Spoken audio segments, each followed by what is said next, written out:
Quelles sont les conditions pour être professionnel ou non professionnel quand on est loueur en meublé? Ou au contraire, quelles sont les techniques pour éviter l'un des deux statuts? On va voir ça à l'aide de deux exemples de ce que j'ai dû faire pour des clients lors de mes audits pour prendre des décisions adaptées dans ce système très précis et assez contraignant. Dans l'un des deux cas, il s'en est fallu de peu, on a pu agir 1 mois et demi plus tard, c'était trop tard. On va déduire de ces exemples des stratégies pour éviter des erreurs en cas de passage d'un statut à l'autre, ou encore comment bien décider quelle décision vous devrez prendre dans votre situation. On y va? Alors les deux statuts LMNP, LMP, c'est parti juste après ça.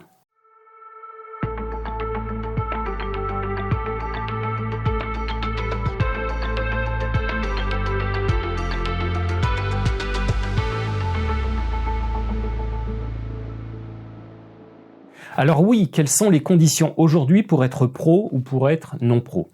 C'est important et ces statuts ne sont pas des fatalités. Si on veut rester non pro, on peut envisager des choses. On voit ça dans l'un des cas que je vous présente.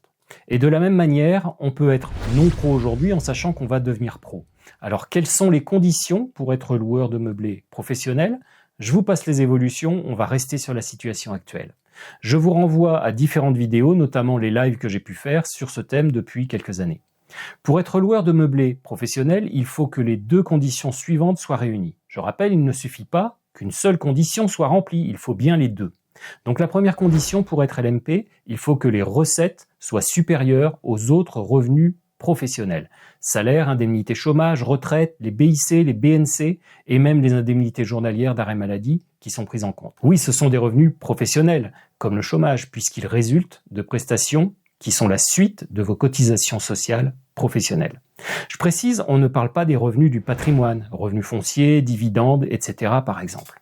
Ces revenus sont pris en compte après les abattements pour un salarié, c'est après l'abattement forfaitaire de 10%. Donc retenez la condition 1, les loyers sont supérieurs au salaire après l'abattement. La deuxième condition, il faut réaliser plus de 23 000 € de chiffre d'affaires, donc plus de 23 000 € de loyer annuel, charges incluses. On parle bien de toutes les recettes, les loyers, les charges, les forfaits ménages, tout ce qui a été encaissé en fait. Je rappelle la troisième condition qui a été supprimée parce que c'est d'elle que sont venus pas mal de problèmes pour certains investisseurs. Cette troisième condition, c'était qu'il fallait s'inscrire en tant que loueur professionnel. Il suffisait pour être non professionnel de dire « je veux être non professionnel ». Imaginez le truc. Allô les impôts? Oui, bonjour. Je voudrais éviter les charges sociales, la TVA, l'impôt sur le revenu, et si en plus c'était possible, j'aimerais aussi avoir la possibilité d'éviter l'impôt quand je fais des plus-values. Oh, mais pas de problème, cher contribuable, économe et bienveillant. Il suffit de dire « je veux pas être pro », moi je préfère payer moins. Vous avez la case « je veux payer moins » sur le formulaire. Voilà, bonne journée. Merci, mais y a pas de piège? Non, pas pour l'instant, t'inquiète. Allez, tu fais ta croix là, tu coches « je veux être non professionnel » et tu te casses. Donc en gros, on cochait une case et on restait non pro, même avec 2 millions d'euros de loyer. Complètement débile, mais c'était comme ça. Je vous passe les détails, cette troisième condition a été supprimée en 2018 à la suite d'une jurisprudence, un arrêt de la Cour de cassation en février 2018. Le temps que tout le monde se mette au diapason, l'URSSAF a pris en compte ces changements début 2020. Et donc, oui, maintenant, pour ceux qui avaient décidé d'investir il y a quelques années en tant que loueur de meublé non professionnel, en sachant que ce statut était évidemment très avantageux, eh bien ça change pas mal de choses. Et donc, qu'est-ce qui va se passer? Tout simplement, des LMNP sont devenus LMP du jour au lendemain, et très souvent, malheureusement, c'était pas anticipé. On commence par la conséquence la moins ennuyeuse à court terme. C'est l'impact en cas de vente. Les particuliers non professionnels se retrouvent LMP, loueurs de meublés professionnels, pour la fiscalité de revente, et plus sous la fiscalité considérée comme très douce des plus-values des particuliers. Mais ce n'est pas forcément une catastrophe si on sait ce qu'on veut faire et qu'on est bien conseillé, on le voit un peu plus loin. Les investisseurs en LMP se retrouvent également avec des chargements sociaux de leurs revenus. Oui, qui dit professionnel dit charge sociale. Avant de continuer sur le chargement social du LMP, qui je suis? Je suis conseiller en gestion de patrimoine et investisseur. Je crée les sociétés pour mes clients, des SCI, SAS, SARL, et je forme les personnes qui veulent investir dans l'immobilier locatif. Je développe également des outils d'aide à la décision, simulateurs et applis, qui sont destinés à l'investissement immobilier.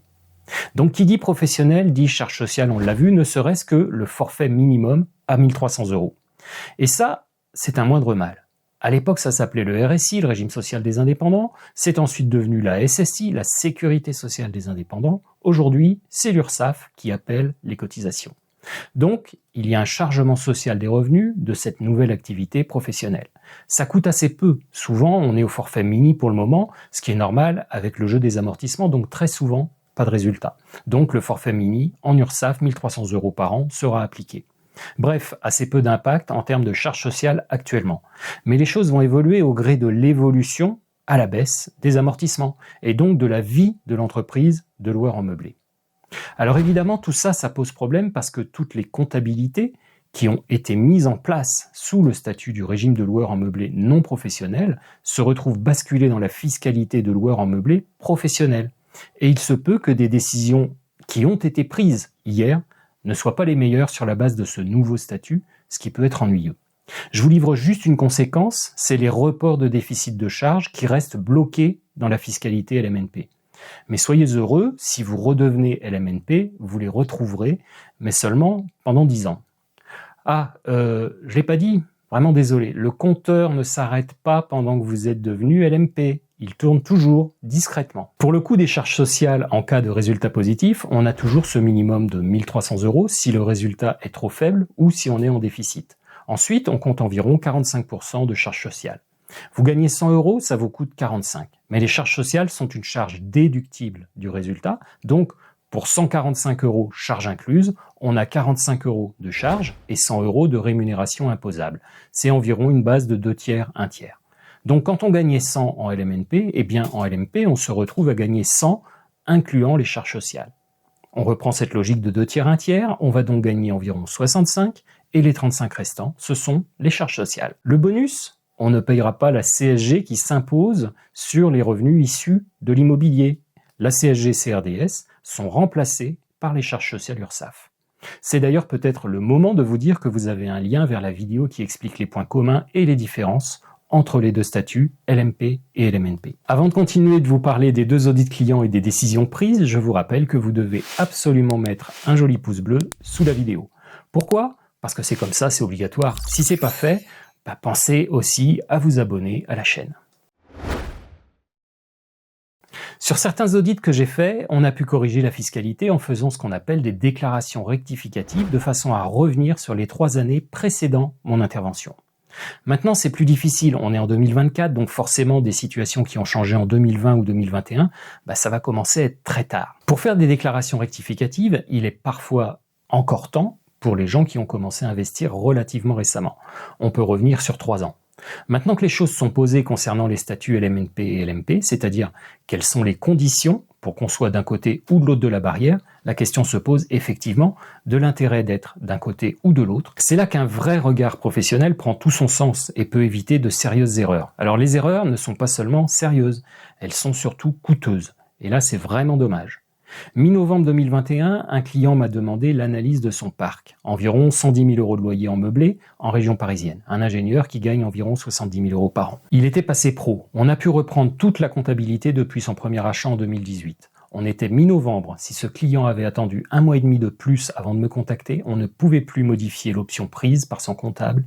Les frais d'achat, agence et notaire étaient passés en charge. Compte tenu du rendement des biens, ces reports de déficit n'allaient jamais être récupérés puisqu'il passait pro. Donc, les 120 000 € de frais de notaire coincés dans la fisca LMNP ne seraient jamais consommés, statut qu'il ne va pas, évidemment, retrouver de sitôt compte tenu de ses loyers. Et comme les biens ont un bon rendement, il est déjà en bénéfice, donc URSSAF. Dommage de ne pas pouvoir profiter de ces 120 000 € de déficit potentiel. La compta a été reprise depuis 2018, les frais d'achat ont été passés en amortissement, on a aussi revu légèrement le plan d'amortissement.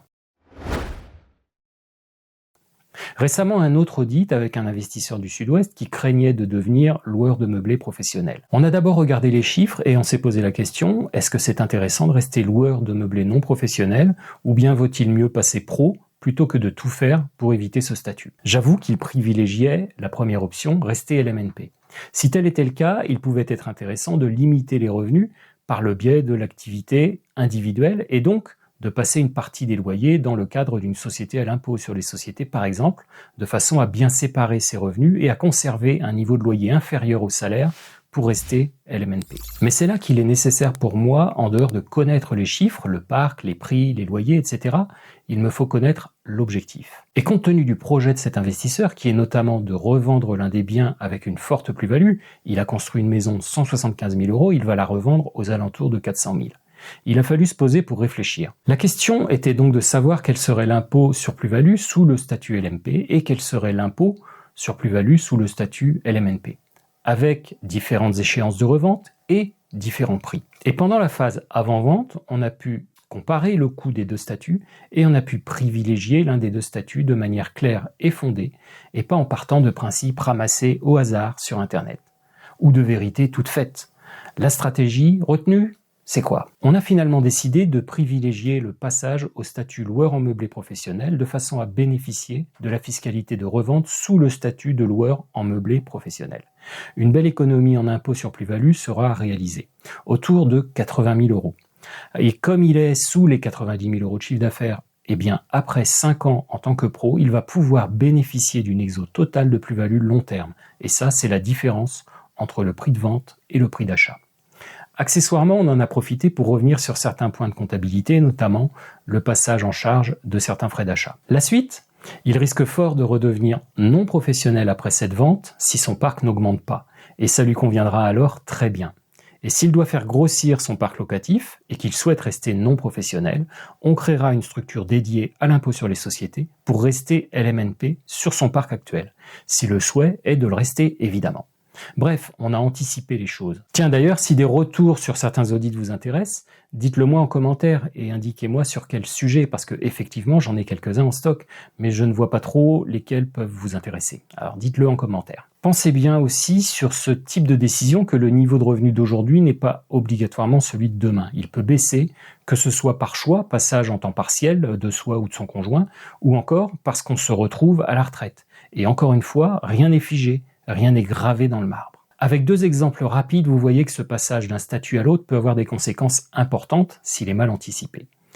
Vous voulez en savoir plus sur les statuts LMNP et LMP, le passage de l'un à l'autre en prenant réellement en compte les conséquences? Suivez les autres vidéos consacrées au statut LMNP et LMP.